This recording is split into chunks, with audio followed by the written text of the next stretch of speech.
Yes, reka mbasuze mbifurize kugira ibihe byiza, ikaze kuri mwese, ikaze kandi muri aya makuru yagezweho ku Ibendera TV. Muri aya makuru yo kuri uyu wa gatanu tariki 2 Gicurasi muri uyu mwaka w'2025 tuyerekeje mu burasirazuba bwa Repubulika Iharanira Demokarasi ya Kongo. Muri iri joro Uvira iraye mu masasu atagira ingano, 23 bari kumwe na twirwaneho abariye Karungu, ibintu byakomeye cyane. Turaza kandi kurebera hamwe uko Nyiragongo biraye, FDLR 12 zose zifashwe matekwa, zikaba zivumbuwe mu ndake n'abarwanyi b'umutwe wa M23. Ibi ni muri operasiyo yiriwe iba uyu munsi n'ubundi ahangaha Nyiragongo, nkuko twakomeje kubigarukaho. Ibi turabyinjiramo ku buryo burambuye. Turaza kunyarukira muri Kivu y'Amajyepfo, muri Kavumu, naho Wazalendo 13 zivumbuwe ziri kwidegembya, zikaba rero zivumbuwe muri operasiyo n'imikwabo abarwanyi b'umutwe wa M23 biriwe bari gukorera ahangaha Kavumu. Abagera kuri 13 bose bamanitse amaboko n'intwaro zabo, abarwanyi b'umutwe wa M23 barabatwara. Turaza kugaruka ku bijyanye na Sadeke. Sadeke yarakajwe nuko ngo ubwo baheruka gutwara ibikoresho byabo bagiye bafotorwa inzira zose, kandi ngo bari basabye yuko batagomba gufotorwa. Ibi rero ngo bikaba byaje kubarakaza cyane, ngo baravuga bati kwanza ibikoresho byacu mu bigarure. Biza kurangira habayeho ibiganiro, baravuga bati noneho niba ari uko ibintu bimeze ntago twongera gutaha ku manywa, turaza gutaha nijoro. Magingo yanga rero tuvugana biravugwa yuko abarwanyi ba Sadeke n'ubundi barimo kugenda bambuka ku mupaka uhuza u Rwanda na Repubulika Iharanira Demokarasi ya Kongo, bagakombeza ku mupaka n'ubundi uhuza u Rwanda na Tanzania, binjira muri Tanzania abagenda byabo. Ngibyo rero ibyo tugiye gusangira muri aya makuru agezweho kuri aya masaha. Mwese nizere ko mumeze neza, mwese kandi mbahaye ikaze aho muherereye hose, kaze ku Ibendera TV. Mukanya rero reka nze twinjira muri aya makuru ku buryo burambuye, mbabwire ko muri kumwe n'umukada mu by'iyi mirongo y'urugamba hano ku Ibendera TV.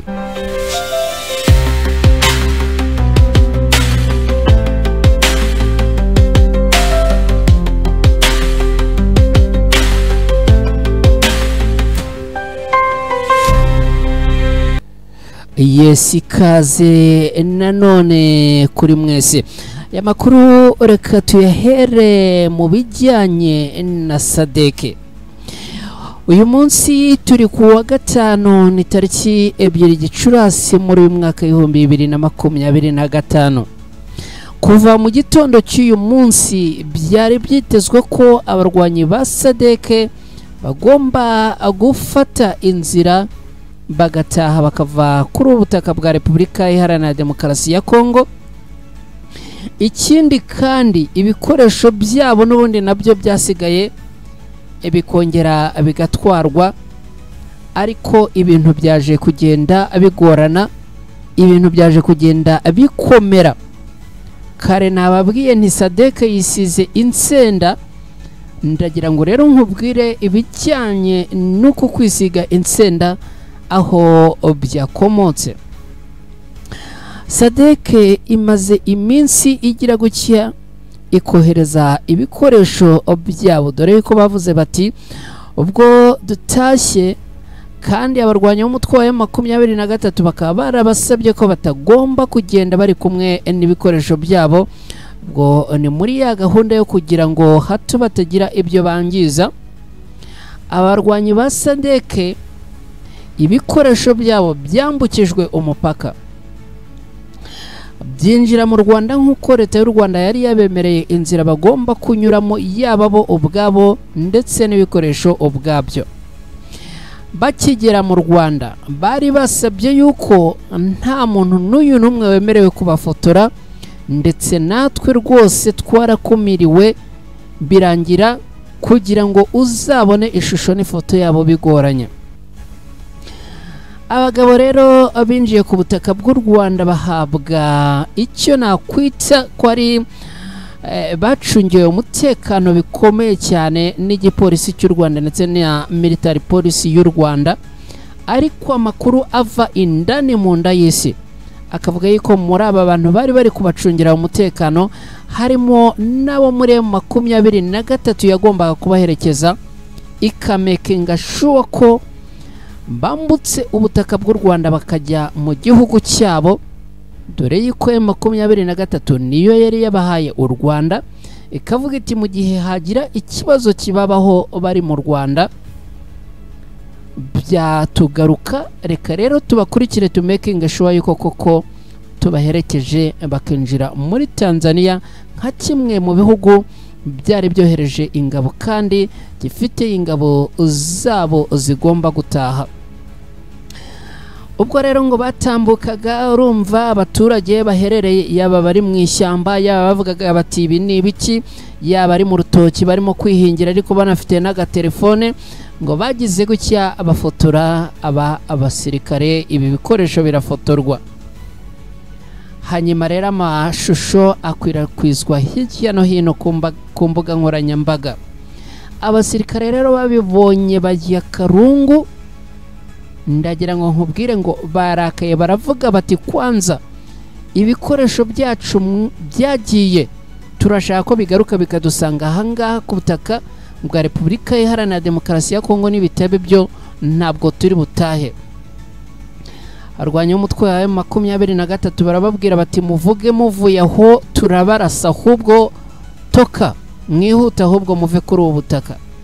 Bati noneho niba ibintu bimeze gutyo ntago turi butahe ku manywa batongera kudufotora, ahubwo turataha nijoro bose basinziriye nta n'uyu n'umwe utureba.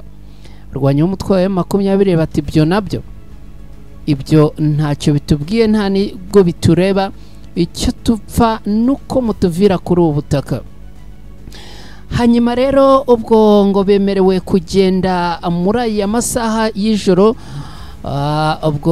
Ubwo ninjiraga muri studio mu kanya narindimo ntera icyumvirizo ngo ngerageze kumenya niba bari basohoka mu mupaka ariko batarasohoka, ariko kandi biranumvikana ubwo ntago rwose ngo bashaka uwabafotora uwo ari we wese, ntago bashaka kugira ikizibiti cyangwa se kimenyetso bagaragaza cyangwa se kigaragara inyuma, kandi birumvikana urumva uwatsinzwe nyine aba yatsinzwe. Ngibyo rero magingo yatuvugana bikaba bivuga yuko ibikoresho birimo za brende, birimo gutwarwa, ibifaru biremereye cyane nabyo ngo byamaze tayari gupakirwa mu modoka nini ndetse bitwikirwa amashitingi, byose bikaba abiri mu byo SADC igomba gutahana nyuma yuko n'ubundi byari biri mu birindiro cyangwa se mu kigo cyabo cyari aha mu Bambiro. Ikigo cyabo cyari aha mu Bambiro, ibikoresho byose bakaba ngo babivanyeyo, bavuga yuko bagomba kubitahana byose. Ngibyo rero uko byifashe kubijyanye na SADC. Ubundi SADC yari yavuze ngo ntitaha, irongera iravuga ngo irataha uko ibikoresho byabo bigarutse, ariko M23 barababwira bati fanya mbio mbio, kwikiri murongera kuzamura umutwe, ahubwo isasu muraza gusobanukirwa neza icyari cyo. Abagabo rero biza kurangira noneho negociation ngo bavuze bati noneho turagenda nijoro. Ngibyo uko byifashe. Reka twerekeze ku mirongo y'urugamba. Rwose ibintu by'urugamba ndabikunda kubisobanura cyane, iyo mbigezemo mba numva ari nk'umuntu unshimiye ahambabaza. muri iri joro tuvugana rero umujyi wa Uvira uraye mu mvura y'amasasu. Ndagira ngo nkubwire yuko muri uyu mujyi wa Uvira ibintu byakomeye cyane. Ibintu byakomeye cyane. Ikintu nyamukuru cyatumye ibintu bikomera hangaha, abasirikare barwana ku ruhande rwa leta ya Kongo, no kuvuga FARDC na Wazalendo, bongeye gukozanyaho mu mirwano ikomeye cyane ahangaha muri uyu mujyi wa Uvira. Bamaze gukozanyaho rero, ibi byaje gutuma no mu barasiwe muri iyi mirwano hazamo n'abaturage b'abasivile.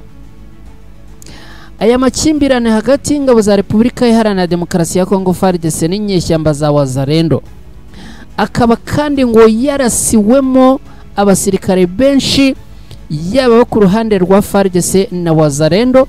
Bikavugwa yuko kandi ngo n'igisirikare cy'abarundi cyari kiri muri iyi mirwano, ndetse ngo cyagerageje guhosha imirwano ariko biranga. Ibi ngibi rero byaje kugenda gute? Byaje kurangira abarwanyi b'umutwe wa M23 bagize gutya bajya gutabara nyuma yuko babonaga imirwano ikomeye cyane, kandi bagahabwa amakuru yuko muri iyi mirwano harimo kugwamo n'abaturage b'inzirakarengane b'abasivile badafite aho bahuriye n'urugamba. Byaje kurangira rero abarwanyi b'umutwe wa M23 n'ubundi binjiye bajya gutabara. Reka nkubwire ahantu imirwano y'uyu munsi yabereye. Abarwanyi b'umutwe wa M23 bari bari ahantu hitwa Useni. Bagize gutya abumva FARDC na Wazalendo barimo kurwanira ahantu hitwa plage cyangwa se plage Ifunanya. Barangije baravuga bati ibi bintu birakomeye cyane. Kugira ngo rero ibintu babikurikirane neza, abarwanyi b'umutwe wa M23 baradivansinga, baraza bagera ahantu hitwa Institut Karundu cyangwa se Institut Karundu. Barangije bumva imirwano yakomeye cyane hafi ahangaha y'uru rusengero rwitwa The Church of Jesus Christ of Olata, cyangwa se ubwo ushobora kuba ari urusengero rwa Luteri. Hitwa ngo The Church of Jesus Christ of Olata Day Saint. Hanyuma rero ngo bamaze kumva imirwano irimo kubera hangaha, baradivansinga rero ngo badivansinze kugira ngo bahoshe iyi mirwano. Uwa mbere barashe mu kirere, kuvuga wo ku ruhande rwa M23. Barangije noneho za Wazalendo na FDLR zose zari zirimo zirwana ngo zihita zigira gute, zihindukira inyuma, noneho zitangira kohereza sharing hepfa ahangaha abarwanyi b'umutwe wa M23 n'ubundi bari. Ibi kandi abarwanyi b'umutwe wa M23 bari babikoze nyuma yo guhabwa amakuru yuko ahangaha harimo kurasirwa abaturage b'inzirakarengane b'abasivile. Bamaze kugera gutya rero bahindukiye bashatse gusharinga ku barwanyi b'umutwe wa M23. Abarwanyi b'umutwe wa M23 barabakwega, barabakurura. Bamaze kubakurura, ikintu cyabaye n'igiki rero, bagize gutya basubira inyuma barabacucuma. Bagize gutya basubira inyuma bagucucumira FARDC, bagucucumira Wazalendo. Mwabantu bantu mudukurikira hano ku Ibendera TV, bantu mutwumva mwumva dusobanura imirongo y'urugamba, ndagira ngo mbabwire yuko magingo yangaye birimo kubera muri Uvira ni ibintu bikomeye cyane. Abarwanyi b'umutwe wa M23 ndagira ngo nkubwire yuko isaha n'isaha uyu mujyi wa Uvira tayari uraba ubaye tombe. Impamvu nyamakuru nkubwira ibi ngibi ni iyihe? nuko abarwanyi b'umutwe wa M23 sapoti yose ikenewe aha muri Uvira yamaze kumanurwa ni ukuvuga ngo abarwanyi b'umutwe wa M23 neza ubu tuvugana badivansinze bageze ahangaha hitwa plage Ifunanya, ngira ngo murahareba abantu badukurikiye ngaha rwose, reka mpakweke neza, ngira ngo urahabona ngaha. Ahangaha rero abarwanyi b'umutwe wa M23 bamaze kwa divansinga barahagera, kandi urabona uri ahangaha tayari. Abarwanyi b'umutwe wa M23 bundi ukuntu bashushanya urugamba ni ibintu bikomeye cyane. Urabona abarwanyi b'umutwe wa M23 ibi bice byaha nakwita ko ari mu majyepfo ya Uvira byose babirimo. Noneho barimo kugira gutya bakadivansinga berekeza ahangaha plage Ifunanya, ariko kubera yuko ahangaha ari mu mazi, ari mu mugezi, noneho bagakora sharinga ruguru ahangaha, ariko bamakinga sure ko isaha n'isaha n'ubundi bagomba kuba basubira hano inyuma, kugira ngo bamakinge sure ko ibi bice bya hano inyuma y'umujyi wa Uvira byose bigoswe. Reka mbibereke. Nukuvuga ngo umanukiye ahangaha Kavivira, ukaza ahangaha Rama Uvira, ukamanuka hepfo ahangaha kugera kuri Usene, abarwanyi b'umutwe wa M23 ahangaha barashaka ko hagota hose, ndetse kandi mu bice bimwe na bimwe n'ubundi bakaba bamaze gushingamo ibirindiro byabo mu bice bimwe na bimwe tayari ahangaha mu mujyi wa Uvira. Nk'ubu reka nkubwire ahangaha Mwaminifu Amani, abarwanyi b'umutwe wa M23 tayari biravuga yuko bamaze kuhashinga ibirindiro byabo. Hanyuma rero igitegerejwe niki? Nuko isaha n'isaha abarwanyi b'umutwe wa M23 batanze romarike ya nyuma.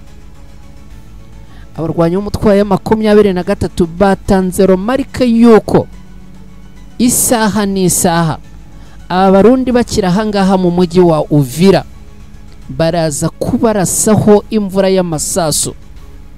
Magingo yanga rero tuvugana umujyi wa Uvira yabo mu wazarendo, bya bindi FARDC yababwiraga ngo muve mu mujyi mujye mu ishyamba, bakazamura umutwe ngo mwebwe ngo ahubwo nabari mwe mujya mu ishyamba, bakagira gutya bikarangira basuzuguranye bagakozanyaho.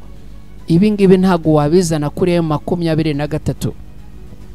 M23 irimo kubacucuma ahangaha mu mujyi wa Uvira. Nk'ubu ngubu mu rukerera rwose ubwo bagiraga gutya ahangaha bari kurwanira plage Ifunanya, barwanya umutwe wa M23 bari ahangaha Usene, bakazamuka bakadivansinga bakagera ahangaha hafaha Institute of Karundu. Byaje kurangira M23 rero igiye kuri sharing n'abarwanyi barwana ku ruhande rwa leta ya Kongo. No kuvuga ngo bahindukiye batangira gusharinga ku barwanyi umutwe wa M23. Noneho M23 ikoresheje imbunda ziremereye n'ibifaro ubundi rabatwika. Ndagira ngo nkubwire yuko magingo yanga Uvira haguye wazarendo na FARDC benshi, kandi na n'ubu ngubu ndagira ngo nkubwire yuko imirwano n'ubundi irakomeje aha mu mujyi wa Uvira.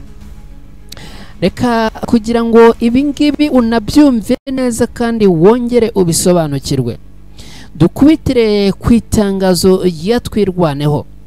Twirwaneho imaze gusohora itangazo, akaba ari itangazo isohoye rikomeye cyane.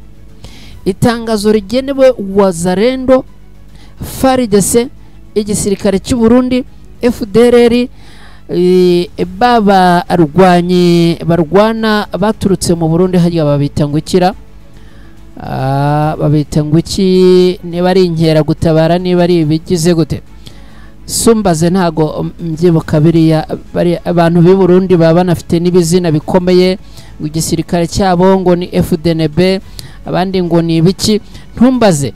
Twirwanaho rero imaze gushyira ahagaragara itangazo ivuga iti turiyamye, turihanije kandi dutanze romarike ku barwanyi bo muri koalisiyo y'igihugu cya Repubulika Iharanira Demokarasi ya Kongo, mukomeje kutugabaho ibitero mugambiriye kurimbura ubwoko bw'abanyamurenge batuye za Rurambo na Minembwe na hehe. Turabiyamye kandi turabihanije, nihagira niri na rimwe ibitero byongera kutugabwaho tuzabarimbura, azaba ari imperuka kuri mwe. Akaba ari itangazo rimaze kujya ahagaragara rero mu kanya kashize. Abarwanyi b'umutwe wa Twirwanaho bari kumwe na M23 bavuga bati koalisiyo ya Repubulika Iharanira Demokarasi ya Kongo, mwakomeje kutugabaho ibitero mugambiriye kurimbura no kurangiza no kumaraho ubwoko bw'abanyamurenge. Ibi ngibi rero bigomba guhagarara. Twirwanaho rero nayo ikaba yariye karungu mu rwego rukomeye cyane. Reka twihuse mu kanya gatoya nze noneho twerekeze mu mujyi wa Goma, birumvikana atunyaruka atunagera na Kavumu, ariko munyemerere tubanze turebe uko Nyiragongo ibintu biraye, turebe uko ibintu byifashe magingo yangaya, dore ko bivugwa yuko hari matekwa zifatiwe ahangaha Nyiragongo. Nyiragongo rero ni muri Kivu y'Amajyaruguru muri Repubulika Iharanira Demokarasi ya Kongo, muri ubu burasirazuba bwa Repubulika Iharanira Demokarasi ya Kongo. Uyu munsi n'ubundi abarwanya umutwe 23 n'ubundi bakoze operasiyo ahangaha Nyiragongo. Abarwanya umutwe 23 ni operasiyo bakoze aha Nyiragongo bari mu byiciro bitandukanye. Hari abarwanya umutwe 23 bajyanye drone aha Nyiragongo, hanyuma kandi hari abandi baciye ku nzira yo hasi, hari noneho n'abandi banyuze aha za Rutoke. Noneho aba baciye Rutoki bari bafite target yo kuza bakazenguruka bakinjira aha Nyiragongo, ariko baturutse muri ibi bice byo hirya ahangaha. Icyaje kuba rero n'iki, baje kuvumbura indake y'abarwanyi ba FDLR na Wazalendo iherereye aha muri ibi bice. Gerageze kuzuminga neza iyi ndake ahantu yaje kuvumburwa mpabereke neza. Urahabona ahangaha, urabona ahangaha hameze nk'umukoki. Noneho aka kantu kari ahangaha kameze nk'intabire, ariko biravugwa yuko ngo ari urutare.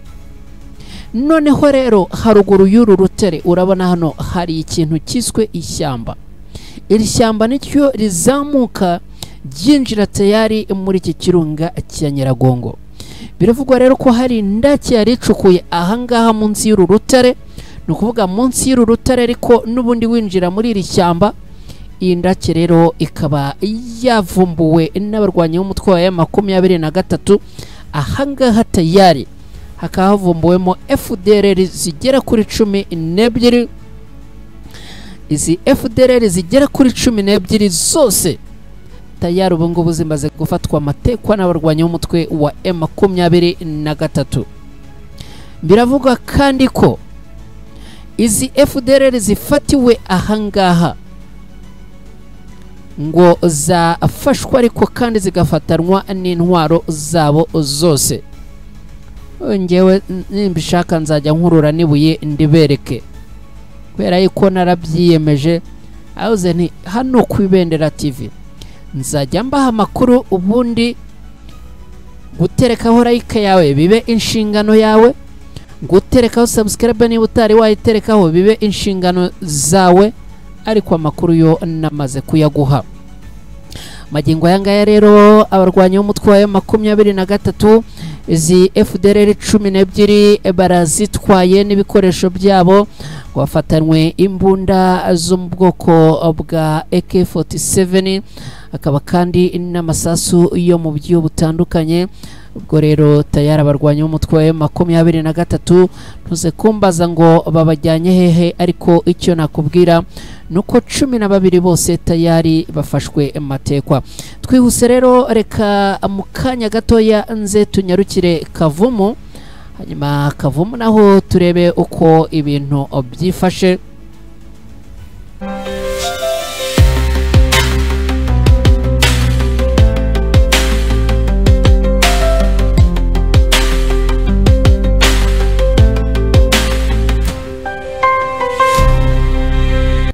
Yes, tukiri kumwe rero ni munyemerere mbabwire yuko n'ubundi ubwo tayari twerekeje Kavumu.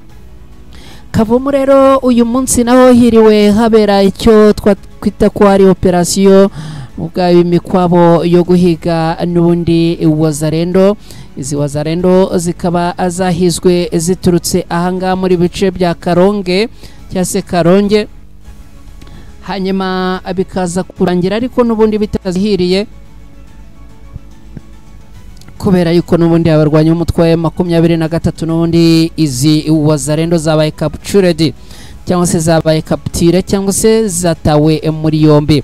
Zikaba rero zagabye ibitero aha muri Kavumu, ziturutse aha hitwa Mbayo. Aha Mbayo zahageze ngo ziturutse ahangaha muri parike iherereye ahangaha, hanyuma rero ziza kugaba ibitero ahangaha muri Kavumu, ariko n'ubundi abarwanyi b'umutwe wa M23 bakaba babatwitse bakoresheje amabombe. Izi biravuga yuko ngo zagabye ibitero ahangaha ziturutse ahangaha, zimwe zaturutse haruguru ahangaha za Mbayo, izindi ngo zituruka ahangaha Karongwe. Zaturutse haruguru Mbayo ngo zabarirwaga hagati y'eshanu n'esheshatu, noneho zizo hepfo za Karonge ngo zabarirwaga hagati ya esheshatu nazo, kubera yuko ngo zombi zari 12. Kaba byaje kurangira rero abarwanyi b'umutwe wa M23 n'ubundi bazifashe zose bakazita muri yombi. Ahangaha ngo nta numwe wigeze yitaba Imana, kubera yuko abarwanyi b'umutwe wa M23 n'ubundi ngo byaje kurangira baba gose no bamaze kubagota. Rero abatangira kurasa mu kirere babasinye yuko n'ubundi bamaze kubageramo, birangira rero ngo barambitse intwaro hasi bariruka kujya kwiruka. Rero basanga n'ubundi abarwanyi b'umutwe wa M23 babagose impande zose, babura rero aho bahungira. Ngibyo rero ko byari byifashe muri update twagarukagaho ya masaha. Tubashimire cyane mwe mubana natwe ku Ibendera TV kandi mukaduha n'ibitekerezo byanyu, by'umwihariko dushimire mwe mwakoze subscribe ku Ibendera TV, mwarakoze guhitamo neza. Nitwa Mukadamu by'imirongo y'urugamba, bifurize kugira ijoro ryiza aho muherereye hose, mu bihugu muherereyemo mwese turabakunda, murote Imana na hejo.